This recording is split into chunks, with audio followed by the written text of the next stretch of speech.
This is Hannibal here from the HannibalTV.com with a daily wrestling news update.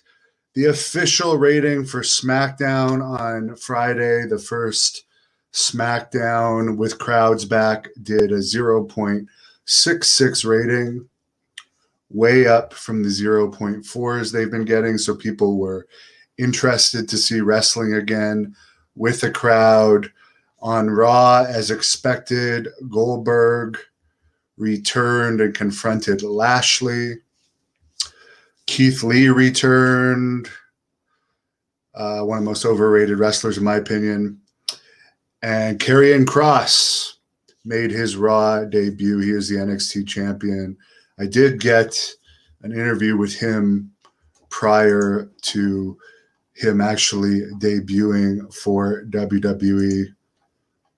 Very good wrestler, in my opinion.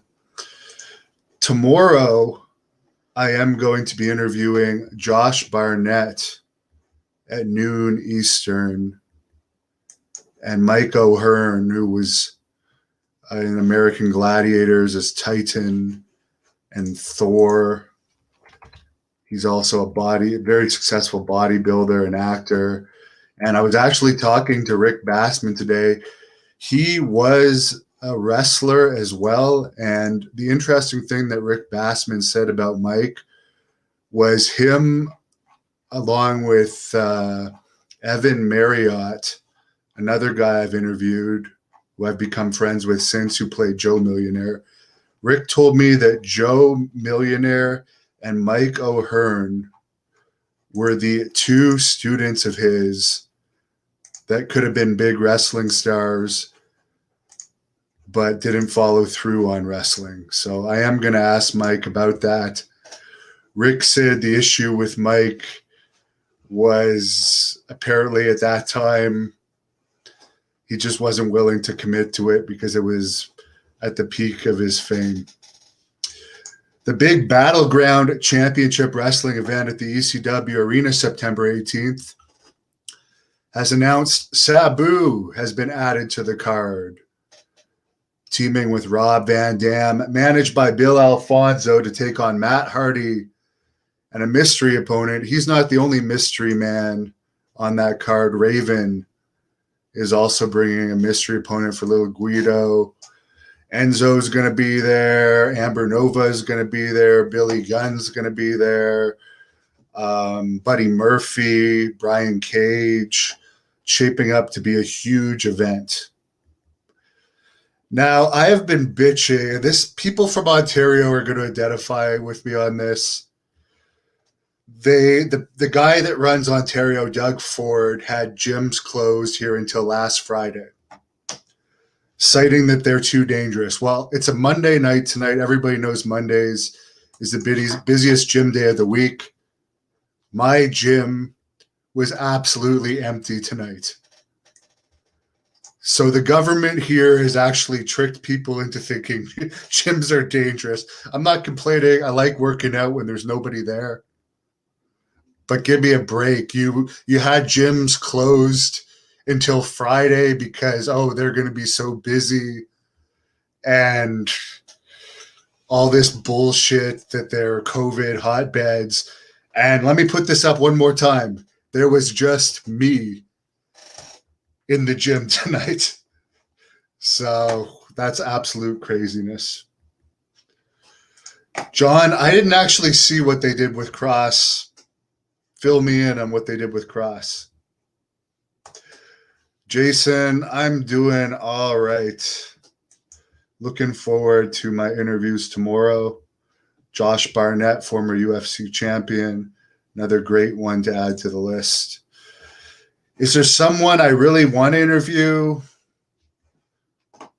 Tom DeLonge from Blink-182.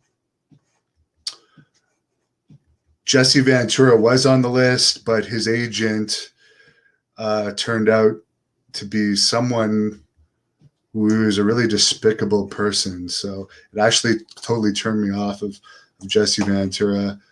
Nicholas giving the ECW chant. That show is going to be a very ECW-esque show, and I'm going to be there covering it. for the Hannibal TV. It's such a good show, such a big event, that I am actually going to go back to Philadelphia, my least favorite city in the United States, to cover that show. Jay says that the province here has been fear mongering. Okay, and I've been telling you guys, I've been trying to book a Great North Wrestling event, but the arenas that we go to are city arenas. I don't like running in community centers, but it doesn't even really matter. There's so much fear. Arena, even though technically they could do arenas right now at half capacity, the arenas don't even want to have events because they're afraid lockdowns are going to happen, and they're afraid of all this bullshit. This guy mentions Doug Ford never saw the inside of the gym. That is correct. Eric, I would say The Undertaker would be on that list, but he works for WWE. He signed a 25-year contract with them, and they don't like giving me interviews because I'm honest. If I see something good in WWE, I'll tell you. By the way, John Cena was on the show again on Raw, giving a couple of speeches from what I understand. But yeah, there you go. Someone's bringing up John Cena returned. He didn't wrestle. Who was my toughest opponent? I would have to say the current Canadian champion, Jeremy Prophet, gave me my toughest battles in wrestling, for sure. Mike says, rock on, Hannibal. Perry agrees with me. Keith Lee is overrated. Another fat guy. There's too many fat guys in wrestling. Yes, there is going to be a Nord the Barbarian interview on Saturday at 11:30 p.m. There was a previous one scheduled years ago, but he ended up getting arrested, so it got canceled. So let's hope between now and Saturday night at 11 p.m. he can keep himself out of trouble. I don't know why Canada is still tripping. I think we're at 54% vaccinated too at this point. So I don't know. John wants to see more Dynamite Doll. Anything's possible. Shot proof. I didn't see John Cena, and neither did I. I don't know if that's a joke or not. I actually don't like how he sucks up to China, because my beautiful dog, who's sleeping below me right now, is my best friend, and they skin and boil dogs alive there. So I fucking hate China. So I have no respect for him for how he sucks up to China. But I don't doubt that even though he's not a full-time star, he's one of the biggest wrestling stars out there, along with The Rock is bigger. The Undertaker is technically bigger, but The Undertaker may or may not be fully retired. You never know in wrestling. But other than that, he's one of the top guys. Batista is pretty popular too, but he's not quite at Cena's level. A couple more questions. Somebody tip me. Thank you for the $4.99 tip, Roland. He says, Booker T said that Natalya was the greatest female superstar in history. Do I agree or disagree? If I disagree, who is the greatest female superstar? Well, I trained with Natalya, so I'm not going to argue if someone thinks she was the greatest female superstar in history. When I think about my favorite female wrestlers, I guess Melina would be my favorite. But that's a matter of opinion.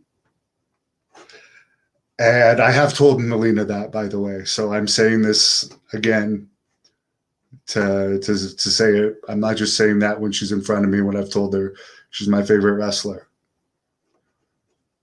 She really is, as a female wrestler. It's too bad that her run wasn't longer, but she did have a lot of success.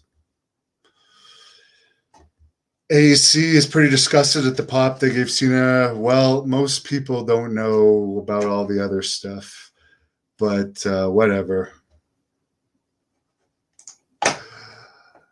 Yes, I beat the crap out of that guy a bunch of times.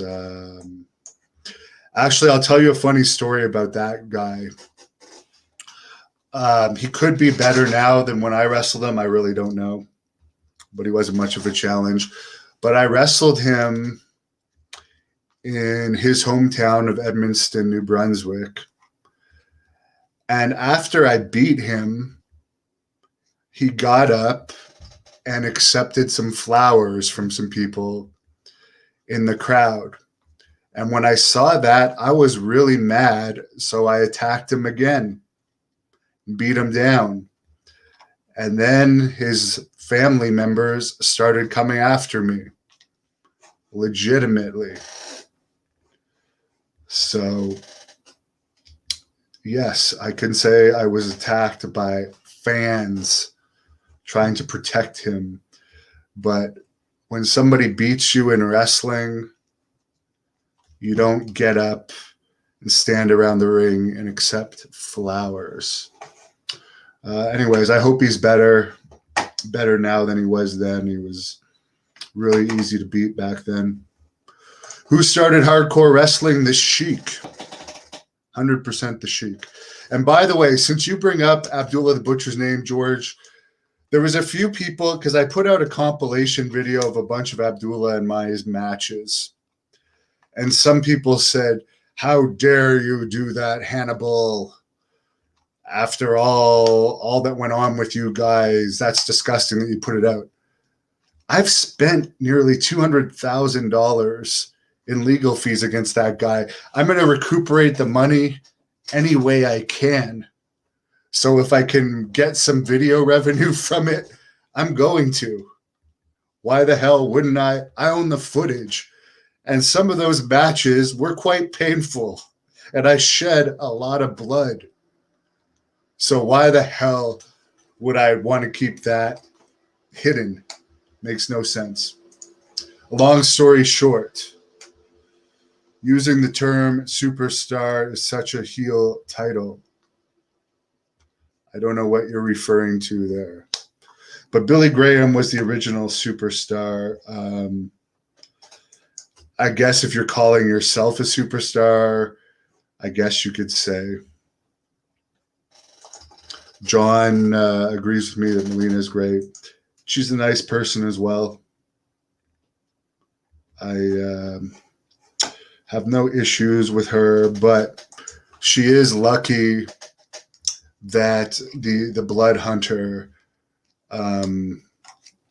one of the people that she managed, Big Cass, at one point in time, was causing some issues with the Blood Hunter, and she's very lucky that match didn't happen, because he would have humiliated Cass. Well, maybe she would have ended up with the Blood Hunter, because she managed the Blood Hunter once in his match against Harry Smith, who debuted in WWE last week. She actually helped the Blood Hunter win that match. So it actually would have been interesting to see if Melina's allegiance would have stayed with Cass or gone to the Blood Hunter had that match actually occurred.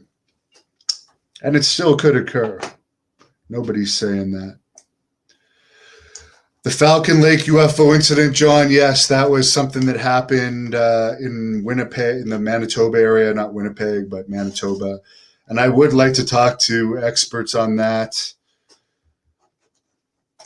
I did interview a guy that had some unusual stuff happen at his house.